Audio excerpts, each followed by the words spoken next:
Yo, what's cracking, guys? It's your boy Crystal, and I'm back at you guys with another video. And today we are going to be going over UFC frame data.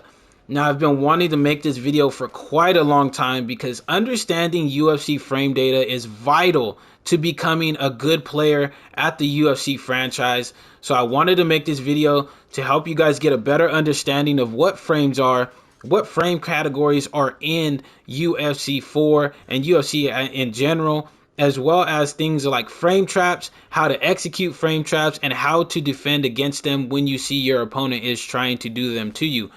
So with that being said, let's jump into the first point that I have for you guys in the game, or in this video, and that is, what are frames? So if you guys are newer to fighting games, frames and how they play a part in games like UFC is, frames are a move speed basically. So the bigger the frame number, the slower the move is going to be. So the move that has the fastest frames in this game is the jab. The jab is quick. It has the least amount of frames of any move in UFC. So it's always going to beat out whatever strike is thrown at it. So what does that mean? If you throw a hook, it's going to have longer frames than a jab. So if you input a jab and your opponent inputs a hook, your jab, and they're inputted at the same exact time, the jab is going to beat out the hook every single time. So those are what frames are, and those are how frames play a part in UFC. Now, the next point that I have for you guys in this video is frame categories.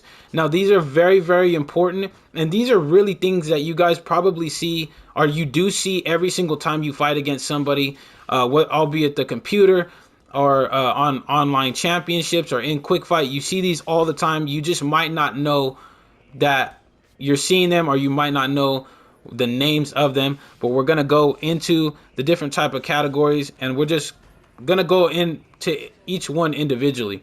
So the first one that I have for you guys is the startup frames. Startup frames are pretty basic. It's the basic startup of your move. So this plays a huge part in the game for when you're going for body strikes.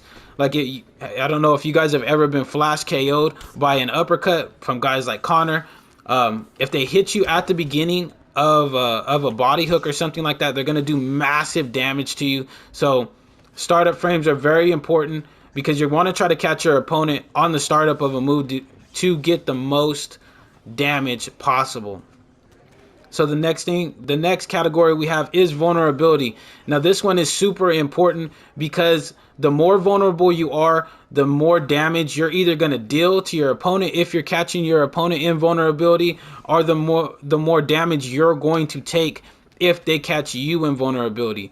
And vulnerability is just how vulnerable you are to taking a high damage shot. So just remember that when you guys are in fights, when you guys are throwing your combinations, when you're throwing certain strikes, that vulnerability plays a huge part in damage.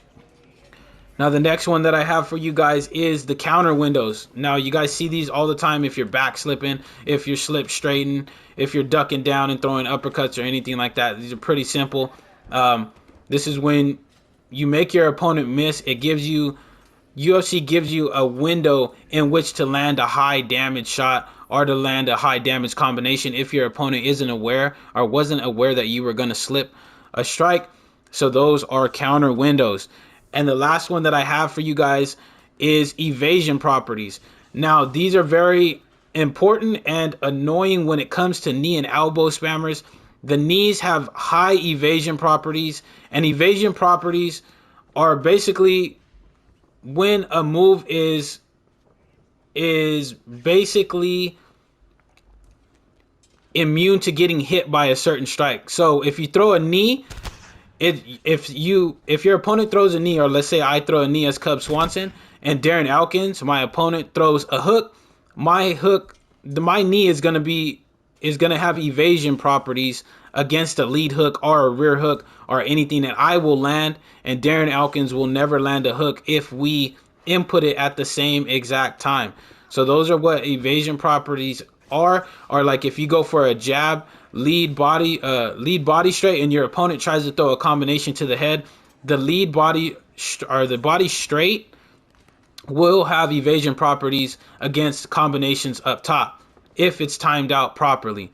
So those are what evasion properties are. They play a big part, not too much on a lot of strikes, but on things like knees and elbows, they really do play a huge role as to why those certain moves are very cheesy and why they need to be adjusted in UFC 5. But we're not going to get into that because this is not that video.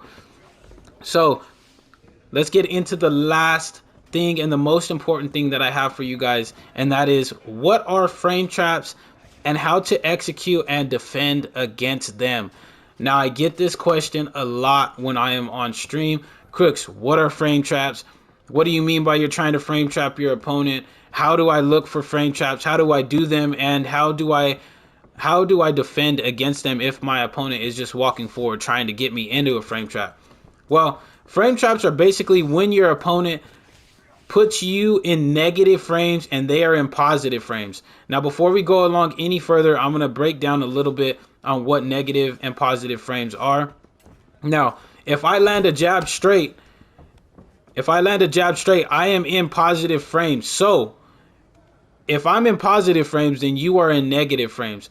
And these play an important role in these kind of situations, because if we input a combo at the same exact time and I am in positive frames and you are in negative frames, I will win the exchange every single time. So you want to be careful when your opponent is trying to put you in negative frames, and you need to be aware of what your opponent is landing and what they are not, because you cannot put somebody in negative frames if they're taking shots off the block. If you're blocking, you cannot be put into negative frames unless you get block broken. But if your opponent is landing, like if they land a simple jab straight, they are in positive frames and you are in negative frames. So you want to try to do your best to either slip off or be looking for a counter, because if you input a combination at the wrong time or you input it at the same time as your opponent, you are not only going to lose because you are in positive frames, you're going to eat vulnerability, which is something that you really do not want to do in this game, because it could really cost you a fight. So those are positive and negative frames. And I kind of went into frame traps just a little bit. And frame traps are when you land on your opponent and you get your opponent to throw a combination they don't understand that they are in a frame trap, and they try to input a combination when you are in positive frames and you land heavy damage because you are at such an advantage in frames. Now, how do you execute those is real simple. Like I said, if you land a jab straight on the block, you are not in positive frames. You cannot frame trap your opponent in positive frames, positive and negative frames, if your opponent is blocking, unless you block break.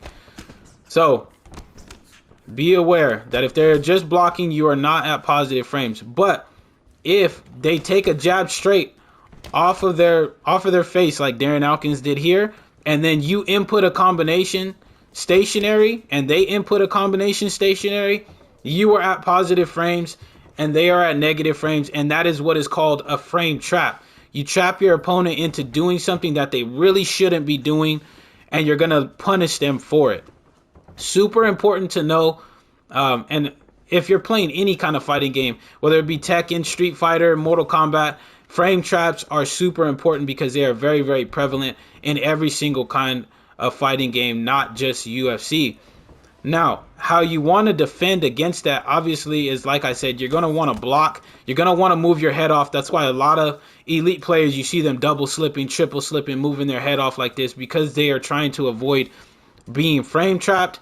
That's one way to defend against it. And the other way is just to respond. You want to respond and pay attention to what your opponent is throwing. So if your opponent is trying to frame trap you with a jab straight every single time inside the pocket, then you need to slip that off. You need to move your head, punish them for trying to come in and to just throw a jab straight. You want to try to move your head off. You want to circle, so that way your opponent cannot close the distance against you and really get even get an opportunity to try to frame trap you. Now, these are very important because up against high level players, they are looking to put you in advantageous spots for themselves. So you want to try to utilize the tips that I just gave you to avoid frame traps at all costs against these guys. This is personally what I do against them as well. Super important to intermediate and beginner players that you guys understand what frame traps are, as well as how to defend against them until you are able to use them yourselves. But all right, guys, those are the 3 things that I had for you guys, the 3 points that I had for you guys in this video. Let me know if this video was beneficial for you guys in the comment section. Let me know if you guys have any other questions on frame data for UFC. In the comment section, I will answer every single comment, and if I need to make another video to go more in depth on something that I covered, I can do that. But if you guys enjoyed the video, make sure to hit that like button. If you are newer to the channel, make sure to hit that subscribe button. It'd be much appreciated. We make nothing but combat sports content on this channel, so if that's your guys' thing, then you are in the right place. But until the next video, guys, take it easy, be safe, enjoy your day, and I will see you guys in the next one.